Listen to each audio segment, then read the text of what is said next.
여러분 반갑습니다.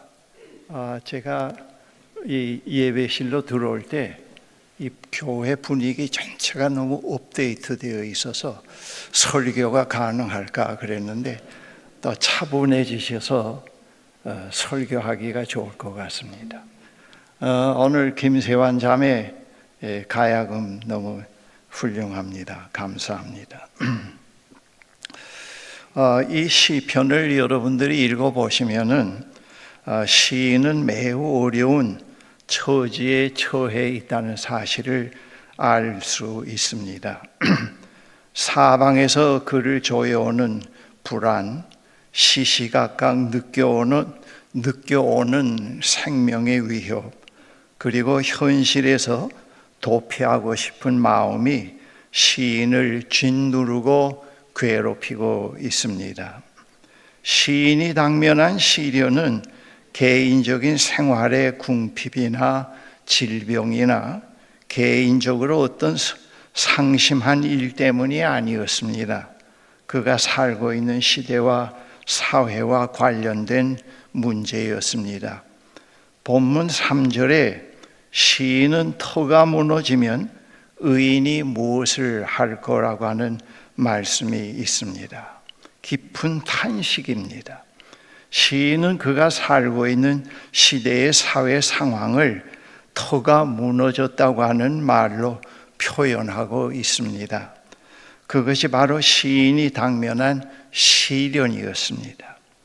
어느 시대나 한 사회를 이루는 주요한 구성 요소는 그 사회를 지탱해 나가는 도덕과 법질서 또는 이념입니다. 그런데 시인이 사는 사회에 바로 그 도덕과 법질서, 이념이 무너졌습니다.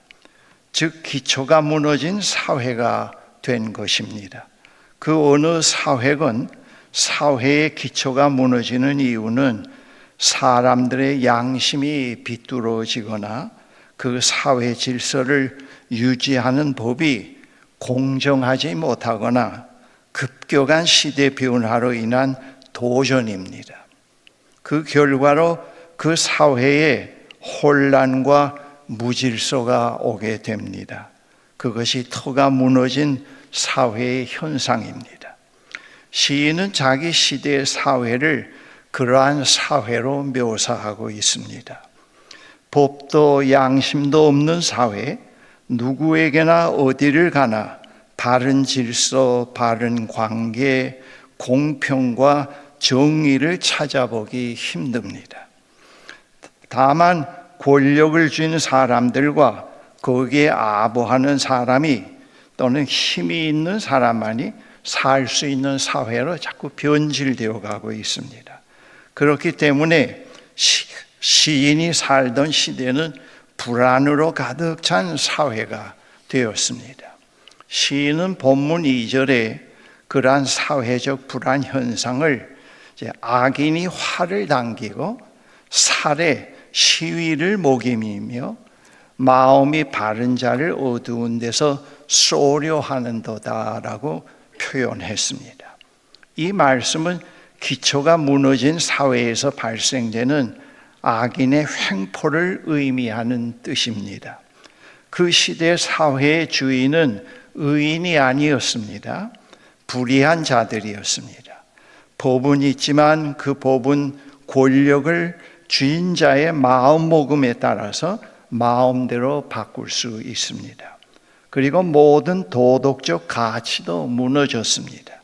민족 화합도 깨어졌습니다. 어디를 가나 분열, 갈등, 불신뿐입니다. 재판은 불공평하게 집행됩니다. 인간의 생명의 존엄성은 땅에 떨어졌습니다. 그러한 사회에서 발생되는 비극이 있습니다. 그것은 의인이 설 자리가 없어지고 힘없는 가난한 자들이 보호를 받지 못하는 것입니다. 의인들이 전부 산으로 도망하여 숨거나 지하로 들어갑니다. 잠언 28장 12절에 이런 말씀이 있습니다. 의인이 득이하면 큰 영화가 있고 악인이 일어나면 사람이 숨느니라고 했습니다. 이 같은 현실에서 시인의 동료들은 시인에게 현실을 떠나서 자신의 안전을 추구하는 것이 현명하다고 충고합니다. 터가 무너진 현실에서 정인이 정직이니 진실이니 하는 외침이 무슨 의미가 있느냐고 조소하기도 합니다. 그래서 시인의 동료들은 시인도로 새같이 산으로 도망가라고 합니다. 현실에서 도피해 버리라고 하는 말입니다. 그 사회의 도덕적 질서와 법 질서가 무너질 때 흔히 있을 수 있는 정신병은 현실 도피의 병입니다. 이러한 도피에는 꿈속으로의 도피, 과거로의 도피, 미래로의 도피, 질병으로의 도피, 알코올로의 도피, 종교로의 도피, 외국 이민 등이 있습니다. 그러나 그러한 도피는 새로운 문제를 야기시킬 뿐 문제 해결에는 아무런 도움이 못 됩니다. 잠시 도피했다가 현실로 돌아오게 되면 다시 무서운 현실이 우리를 짓누르게 됩니다. 시인에게도 예외가 아니었습니다. 사방에서 조여오는 불안은 그저 길을 쓰고 현실에서 도망치고 싶었을 것입니다. 나중에야 어떻게 됐든 엉뚱한 짓을 해서 정신을 잃고 만사를 잊고 싶었을 것입니다. 그러나 시인은 험한 세상, 냉혹한 현실에서 그가 피할 길은 없다는 것을 알았습니다. 결국 시인이 택한 길은 도피가 아니고 여호와께 피하는 길을 택했습니다. 본문 1절에 내가 여호와께 피하였거니라 했습니다. 시인이 터가 무너진 사회에서 여호와께 피하는 길을 택한 것은 하나님은 그에게 피하는 자들을 결코 외면하지 않으시고 그들과 함께 계신다 하는 사실을 굳게 믿고 있었기 때문입니다. 거기에는 희망의 미래가 반드시 있다고 하는 사실을 알고 있었습니다. 하나님은 그에게 피하는 자들의 두려움도 아시고 불안도 아십니다. 그러나 여호와 하나님은 그에게 피하는 자들을 두려움에서 벗어나게 해주시지는 않습니다. 그 대신 그에게 피하는 자들과 함께 두려움과 맞서 싸우십니다. 그리고 그 싸움을 신앙으로 나아가는 디딤돌이 되게 만들어 주시곤 합니다. 그리고 그에게 피하는 자들에게 당신이 가까이 이끌어 주시겠다고 거듭거듭 약속을 주시곤 합니다. 시인이 터가 무너진 현실에서 안정을 찾고 굳건하게 설 수 있었던 믿음의 근거는 그와 같은 하나님에 대한 절대적 신뢰에 있었습니다. 이 시의 후반 4절, 7절에서는 그 내용이 매우 희망적입니다. 터가 무너져 내리는 절망적인 상황에서 여호와 하나님께 피했던 시인은 그 절망적인 상황과는 전혀 다른 사실을 말해주고 있습니다. 4절, 7절의 말씀 세 번역으로 주님께서 그의 성전에 계신다. 주님은 그의 하늘 보좌에 앉아 계신다. 주님은 그의 눈으로 사람을 살피시고 눈동자로 꿰뚫어 보신다. 주님은 의인을 가려내시고 악인과 폭력배를 진심으로 미워하신다. 불과 유황을 악인들 위에 비오듯이 쏟으시며 태우는 바람을 그들 잔의 몫으로 안겨주신다. 주님은 의로우셔서 정의로운 일을 사랑하는 분이시니 정직한 사람은 그의 얼굴을 뵙게 될 것이다 했습니다. 제가 이 말씀을 좀 더 실감 있게 유진 피터슨 메시지의 내용으로 바꾸어서 한 번 더 읽어 드리겠습니다. 잘 경청해 보세요. 4절 7절. 그러나 하나님은 산으로 거처를 옮기지 않으셨다. 그분의 거룩한 주소도 바뀌지 않았다. 그분은 여느 때처럼 변함없이 다스리시고 모든 것을 눈여겨 보시며 눈도 깜짝하지 않으신다.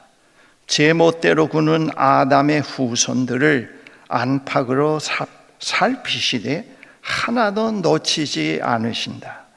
선인과 악인을 똑같이 시험하시고 부정행위에 격분하신다. 하나님의 시험에서 떨어진 자는 밖으로 내쫓겨진다. 쏟아지는 불덩이를 맞게 되리라. 수통에 가득한 사막 열풍을 마시게 되리라. 7절 마지막 절. 모든 일을 바로 잡는 것이야말로 하나님이 하시는 일. 주님은 올바른 기준 정하기를 기뻐하시고 우리를 바로 서게 하시는 분. 우리가 떳떳하면 그분의 얼굴을 마주 대하게 되리라.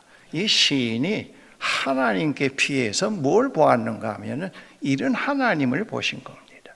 악인이 지배한 사회라고 해서 하나님이 다 떠나시고 악인들이 영원히 주인이 되어서 운영해 가시는 세상이 아니고 하나님이 계신다고 하는 것. 악인의 그러한 악한 행위가 하나님을 결코 움직이지 못한다는 것, 하나님의 의의를 무효로 만들지 못한다는 사실을 알게 된 것입니다. 하나님을 믿는 백성들이 이러한 신앙에 설 때 어떤 절망적인 상황에서도 낙심하지 않고 믿음과 희망을 갖는다는 사실을 여기서 말씀합니다. 우리가 하나님이 부정하는 그런 행위가 가득 찬 세상 속에서도 하나님 삶을 긍정할 수 있는 것은 예라고 말할 수 있는 것은 하나님이 떠나지 않기 때문입니다.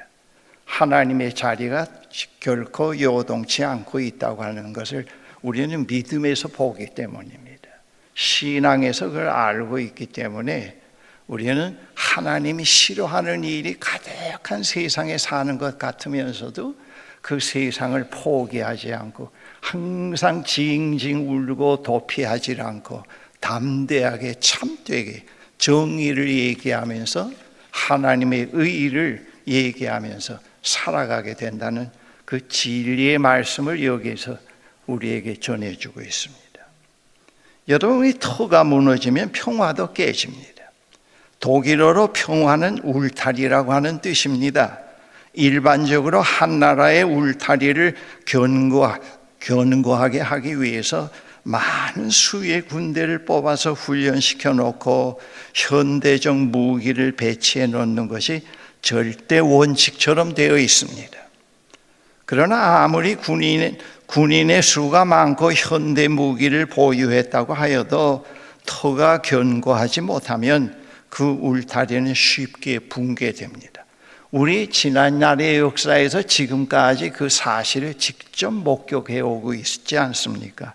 제가 일일이 예를 들지 않아도 여러분들이 잘 알고 있을 것입니다. 진정한 평화와 안정은 그 사회의 터가 견고한 데서부터 이루어지는데요.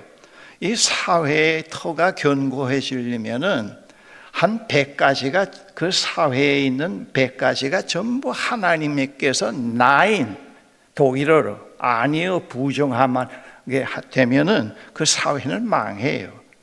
이 어떤 사회건 간에 하나님이 100% 나인 야라고 할 수 있는 사회는 없거든요. 그러나 최소한도 100에서 한 50%, 40%는 하나님이 야라고 하는 예스라고 하는 일들이 좀 있어야 그래도 그 사회가 살만한 사회라고요.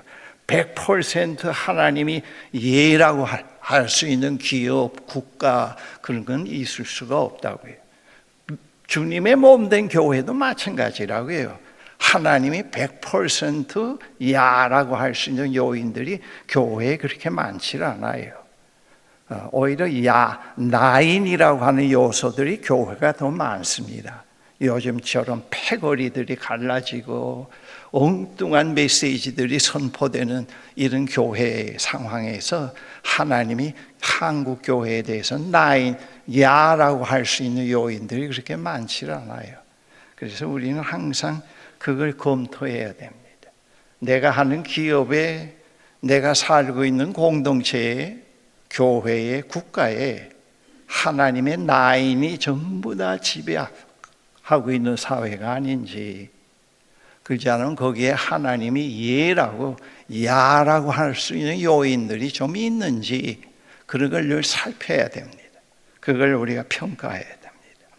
오늘 우리 사회에서 국가 공동체의 터가 무너져 가는 데 대한 불만, 염려가 있습니다. 이 지구상에 다양한 국가 체계가 있습니다. 그 어떤 것도 하늘에서 내려오는 것은 없습니다. 인류 역사는 국가 체제를 실험해 오는 실험의 장이라고 해도 지나친 말은 아닙니다. 지금까지 실험해 오는 것들 가운데 우리가 그래도 선택할 수 있는 하나님 최선의 것이 자유민주주의라고 하는 것을 저는 근세의 역사를 다 몸으로 읽어오면서 확인해 오고 있습니다. 이건 저뿐만 아니라 생각이 있는 사람들, 그래도 인간답게 살려고 하는 사람들, 그런 사람들은 제 말에 다 동의할 수 있다고 봅니다. 앞으로 이것에서 더 발전된 국가 체제의 모델이 이제 나올 수 있다고 희망하고 있습니다. 하나님의 희망 안에 있는 이 인류의 미래는 이러한 것들을, 부정적인 것들을 넘어서서 또 긍정할 수 있는 더 좋은 국가 체계가 나올 수 있다고 생각합니다. 그런데 그러한 것을 내다보면서 그 미래를 생각하면서 손 놓고 기다리면 안 되고, 우리가 생각하면서 우리가 할 수 있는 중요한 일을 해 가야 합니다. 제가 몇 가지 제 나름대로 정리한 것을 말씀드리는데, 이것은 최소한도 인간이 사는 국가 사회에 시민들이 의미를 갖고 어떤 희망을 갖고 살 수 있는 사회에 100가지 중에서 한 50가지, 40가지 정도는 하나님이 야라고 할 수 있는 이런 요소는 있어야 된다고 하는 뜻에서 말씀드립니다. 100가지 전체가 하나님의 나인, 하나님의 부정 속에 있는 국가는 그건 희망이 없습니다. 백성이 늘 시달리게 되고 고통받게 되고 생명이 퇴폐하게 되고 그런 사회를 산다고 하는 것은 상상할 수 없는 고통이 되겠지요. 그러나 최소한도 이런 것이 있도록 교회가 늘 파수꾼의 역할을 해야 되고, 사회에 대해서 당당히 얘기할 수 있어야 되고, 우리 개인들이 이러한 최소한도의 삶의 책임은 지고 살아가야 크리스찬이라고 얘기할 수 있지 않겠습니까? 100가지가 전부 다 어두우며 하나님 부정 속에 살면서도 내 지역 주민, 내 공동체, 내 그룹이 그런 부정적인 칼텔에 묶여가지고 편안하게만 산다고 하면서 살면은 거기에 교회가 있고 거기에 기독교인들이 있다면 이런 기독교는 뭐 하겠어요? 이런 교회 뭐 하겠어요? 그렇게 될 때 우리는 경각심을 하나님의 나임이 전부 다 커갈 때는 완전히 이건 망해버립니다. 하나님의 심판과 망한 다음에 그걸로 끝나지 않고 그 하나님이 다 망하게 해버릴 때는 하나님의 또 하나의 긍정의 미래가 있기 때문에 하나님이 그걸 하곤 하신다는 것을 성서에서 볼 수가 있습니다. 먼저 우리 국가 공동체의 중심을 바로 세워야 하는 일이라고 제가 그렇게 생각합니다. 우리의 중심이 낡은 이데올로기가 되어서는 안 됩니다. 그렇게 될 경우에 우리가 지금까지 피와 땀, 눈물로 이뤄놓은 우리의 삶이 모두 부정되어야 합니다. 우리의 중심은 하나님, 인간, 자연의 중심이 된 생명, 자유와 평화여야 합니다. 오늘의 우리의 역사, 사회, 문화, 경제 모두 그것을 목표로 한 발전으로 우리가 보아야 합니다. 더 이상 내려가지 않도록 우리가 해야 됩니다. 이런 발전이 되어오는 과정에도 많은 하나님의 나인들이 있었습니다. 그러나 하나님이 용서하시고 이 긍정의 역사로 오늘까지 지탱해 오도록 하셨다는 것에 대해서 감사하지 않을 수가 없지요. 그 다음에는 우리 민족의 화해의 장을 마련할 수 있는 그것이 되어야 된다고 생각합니다. 우리 국민 모두가 서로 깊이 신뢰하고 협력하며 정의로운 사회를 만들어가는 일입니다. 우리 국민은 극한적인 상황에서 어떤 자기 이익과 관련된 목적 달성을 위해서는 극한적인 투쟁을 하는 데는 잘 숙달되어 있지만은 서로 상대방을 존중하며 삶의 의미를 독점하지 아니하고 서로 나누어 갖는 화해의 삶에는 아직도 너무나 미숙합니다. 그런데 이거는 유치원 교육부터 돼야 돼요. 서로 토론하고 서로 다 상대방의 의견을 듣고 조율해 갈 줄 알고 어떤 대의의 목표 속에서 그것을 갖다가 서로 통합시켜 갈 수 있도록 작은 이익, 작은 어떤 집단의 이익, 작은 지역주의의 이익에 생을 걸고 사는 민족들은 망합니다. 망해요. 뭐 1, 2년 어떤 특혜가 있을지는 몰라도 말이죠. 그건 망합니다. 그래서 우리는 앞으로 이 교육이 상당히 이것이 돼야 된다고 보고 이 주일학교 교육도 그런 걸 좀 시켜야 돼요. 시키면서 살아가야 된다고 하는 겁니다. 그 다음에는 공의와 정의의 기반입니다. 법이 공정하게 집행되고 누구나 법 앞에서는 평등한 사람이 되어야 합니다. 자유민주주의의 특색은 모든 사람이 법 앞에서 평등하다고 하는 것입니다. 그리고 도덕적 가치 확립입니다. 정치, 경제, 문화, 종교, 교육 모든 분야에 올바른 도덕성이 확립되어야 합니다. 건전한 도덕성 확립은 그 사회의 틀을 확립해가는 가장 기본적인 요소입니다. 그 다음은 인간의 존엄성이 지켜지는 사회입니다. 어떤 정치적 목적, 체제 유지, 권력을 잡은 사람들의 개인적인 소신이나 신념을 위해서는 한 개인의 가치는 너무 보잘것없는 것으로 취급되어서는 안 됩니다.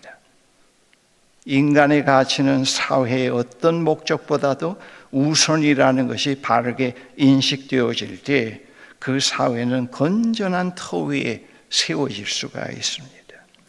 마지막으로 자연 환경의 보존과 관리입니다. 자연은 우리의 삶의 터전으로 매우 중요합니다. 아무리 좋은 정치, 제재, 경제적 부를 가지고 있어도 환경이 오염되면 모든 것이 무위로 돌아가게 됩니다. 지금 세계 곳곳에서 자연의 재앙이 예고되고 있지 않습니까? 우리는 이 예고를 계속 무시하고 살면은 우리 인류가 감당할 수 없는 큰 재앙이 몰려온다고 하는 사실을 누구나 다 알고 있습니다. 이 모든 것 위에 우리 그리스도인들은 우리 세대에서 창조의 파트너로 열심히 이것을 생각하면서 창조의 파트너로서 어떻게 이런 면에 개인적으로 또 공동체적으로 참여해 갈 것인가를 깊이 생각하면서 기도해야 된다고 생각합니다. 그 중에서도 특별히 국가 공동체를 바로 세워갈 사람을 국가 지도자로 세우는 일을 비롯해서 이건 매우 중요합니다. 이 국가 공동체 지도자가 그릇돼 먹으면요 백성이 아무리 노력해서 소용이 없어요. 소용이 없다고요. 예. 특별히 국가 공동체의 지도자를 바로 세우는 일, 이건 매우 중요하기 때문에 아까 기도하신 장로님 기도에도 있지만은 우리에게 이번에 기회가 또 주어진다고 봅니다. 현실의 어려움이 또 한 번 새로운 미래로 도약할 수 있는 기회가 될 수 있게 해달라고 우리는 기도해야 되겠지요. 특별히 국민들이 탐욕과 이기심에서 깨어나도록 기도해야 되겠지요. 기도와 함께 오늘 이 시점에서 나 개인으로서 실천해야 할 일이 어떤 것임을 알아서 실천해야 하겠습니다. 그리고 우리 공동체로서 해야 할 일, 그리고 같은 뜻을 가진 사람들과 어떻게 서로 연대해서 우리의 뜻을 펴나갈지를 구체적인 전략을 세워야 하겠습니다. 사랑하는 형제 자매 여러분, 우리는 매우 중대한 역사적 시점에서 하나님의 창조의 파트너로 부름을 받았다는 걸 잊어버리면 안 됩니다. 우리 앞에는 너무나 많은 현실적인 문제들이 우리를 압박하고 있습니다. 이러한 때 우리 현실을 떠나 산으로 도망할 수는 없습니다. 또 제3자가 모든 것을 정리해 주기만을 바라서도 안 되겠지요. 우리의 피난처가 되시는 여호와 하나님께서 우리와 함께 이 어려운 역사의 현실에서 무엇을 이루어가기를 원하시는지를 자꾸 묻고 기도하면서 이 현실에서 견고한 틀을 이루어가는 창조의 파트너의 사명을 감당해야 됩니다. 이 자유당 말기 때의 그 폭거, 독재, 유신 말기 때의 폭거, 독재, 그런 것들이 오늘 이 현실에서 그런 것들을 위해서 전부 하나의 민주화에 참여했다고 하는 작자들이 전부 그걸 뜸떠먹게 그런 행동을 모방해서 하고 있네요. 이런 걸 보면 참 기분이 나빠요. 저들이 정권을 잡아서 할 때 저들 밑에서 산다는 게 참 불쾌해질 것 같아요. 이거 우리가 생각해야 돼요. 지역주의를 넘어서서 이거 참 얼토당치도 않다고요. 정말 어처구니 없는 일들이 일어나고 있다고요. 이런 일들은 참 우리가 깊이 생각해 봐야 문제입니다. 제가 이번에 이제 4월이 제 아내하고 결혼한 지 50주년이 됩니다. 그리고 또 제가 5월은 목사 안수 받은 지 50주년이 됩니다. 이거 참 우리 아들과 딸이 우리가 모여서 좀 더 무엇도 좀 하고 그렇게 보자고 그러는 거. 얘야, 이런 시국판에서 무슨 의미와 기쁨을 가지고 거기 참여하겠냐 하지 말라 그랬어요. 겨우 갔다 온 게 속초 며칠 갔다 왔습니다. 예. 그 기분이 나빠서 못 견디겠어요.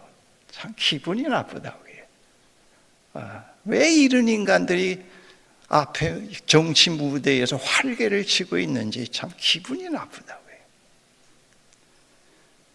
우리가 그래서 현실을 덮이지 하지 않고 우리가 살아가는 지혜를 배워야 되는데, 그래서 새벽 묵상 시간을 가급적 안 빠지려고 합니다. 그리고 새벽 3시나 혹시 잠자다가 깨는 시간이 있으면 그 시간에 꼭 나라를 위해서 기도를 합니다. 기도를 하고 있고, 이 나라를 바로 세워달라고, 또 한 번 우리에게 기회를 달라고. 그 기회를 주긴 했는데 전부 다 또 그 기회를 놓쳐버리네요. 미숙성, 독선, 그런 걸로. 이것도 상당히 반성해야 될 문제라고요. 여러분 저를 보고 양시비론자라고 얘기할 수 있을지 모르지만은 그렇지는 않습니다. 저는 하나님 편입니다. 현실을 우리 덮여하지 않고 여호와를 의지하는 자들로서 하나님의 약속을 우리가 생각하면서 오고 있는 미래에 하나님의 심판과 새로운 미래가 있다는 것을 늘 바라보면서 우리는 각성해야 될 것 같습니다. 하나님이 주시는 약속을 바라보면서 그 길로 나아가는 우리들에게 하나님이 말씀하시는 것이 있지 않습니까? 이사야서 41장 10절에 두려워 말라 내가 너와 함께 함이니라. 놀라지 말라 나는 네 하나님이 됨이니라. 내가 너를 굳세게 하리라. 참으로 너를 도와주리라. 참으로 나의 의로운 오른손으로 너를 붙들리라. 여러분, 하나님이 주시는 우리에게 새로운 미래, 또 한 번의 기회를 놓치지 맙시다. 그리고 우리는 좀 더 각성하면서 바른 국가 공동체를 세워갈 수 있도록, 최소한도 하나님이 그래도 괜찮구나 하는 것이 100가지에서 한 40가지 정도는 넘을 수 있는 사회를 만들어 가야 된다 봅니다. 우리처럼 기독교 교인이 많은 나라에서는 말이죠. 우리는 그런 생각을 가지시고 우리 앞으로 우리에게 허락된 미래를 향해서 새롭게 각성을 가지고 나아가는 그런 우리의 삶이 되어야 하겠습니다. 기도하십시다. 하나님 아버지, 감사합니다. 오늘까지 이 민족이 여러 어려움과 시련을 겪는 과정 속에서도 하나님 우리를 용서하시고 우리에게 주시는 자유와 평안과 경제적 부와 모든 여건을 갖게 하심을 감사합니다. 우리에게 허락한 이 사회 여건과 우리에게 허락된 이 모든 것들을 우리가 제대로 잘 기회를 활용하지 못한 것 용서해 주십시오. 하나님 깊이 회개합니다. 우리에게 또 새로운 과제가 있고 이 나라를 건강한 나라로 세워가야 할 그런 책임이 우리들에게 있습니다. 주여, 우리들에게 허락된 이 기회를 우리가 할 수 있게 도와주십시오. 하나님이 기뻐하고 원하시는, 그래도 원하시는 이 미래를 우리에게 축복으로 허락해 주시옵소서. 예수 그리스도의 이름으로 기도합니다. 아멘.